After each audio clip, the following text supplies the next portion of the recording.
What is going on, everyone? I'm Des with DesFit. So the Garmin Edge 130 was just announced, and DC Rainmaker already does have a review out on it, which you should definitely check out. But I'm really excited about this device for plenty of reasons.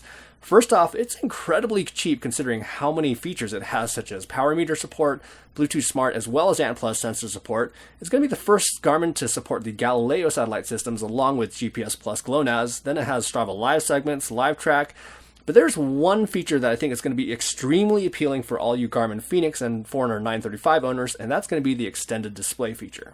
So what the extended display feature does, at least from my understanding, is that it allows the Garmin watch to share data screens with the Edge unit itself, rather than have to run both a watch as well as a head unit concurrently, and then have to delete one of the activities when you're done so you don't have two sets of data. A first world problem, no doubt, but I know plenty of people that do this because, quite frankly, a watch simply isn't that usable for cycling, especially if you want to see your data when you're actually riding, especially so for mountain bikers because you need to keep your eyes on the trail and your hands on the handlebars. So this is sort of what I was asking for with my fenix 6 predictions video that I filmed last year, but basically a head unit that can display all the information that's already being collected by your watch, but without any of the guts. So basically just a display and a receiver. Because if you're already a fenix or Forerunner 935 owner, it already has everything built in, like GPS, altimeter, sensor support, as well as wrist-based heart rate, if you choose to trust wrist-based heart rate for cycling, which if you're a mountain biker, don't. So I was hoping for something really inexpensive around that sub $100 mark, and here's hoping that they'll still come out with something like that in the future. But in the meantime, that little guy only runs $200, and it's a bargain for what you're getting inside.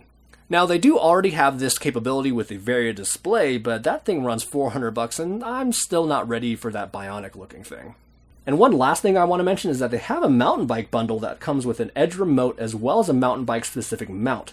That's going to make it much easier to mount it above your stem. So I'm super stoked to see this new mount, as I was always a little bit sketched out with my Edge 1030 using the out front mount on my mountain bike.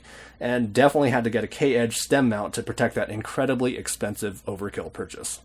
So DC Rainmaker did say that he's going to have a follow-up video covering that feature, so definitely pop over to his channel to check that out, which you're probably already a subscriber, but if you aren't, you probably should be. He's actually probably the biggest inspiration for me starting my channel because I was always so impressed with how much detail he put, especially into his written reviews.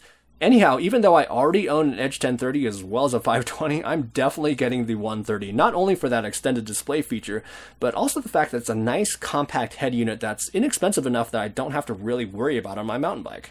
So make sure to subscribe and stay tuned for my review of the Edge 130 that's coming soon. And in the meantime, thanks so much for watching, happy riding, and maybe we'll see you on the trails.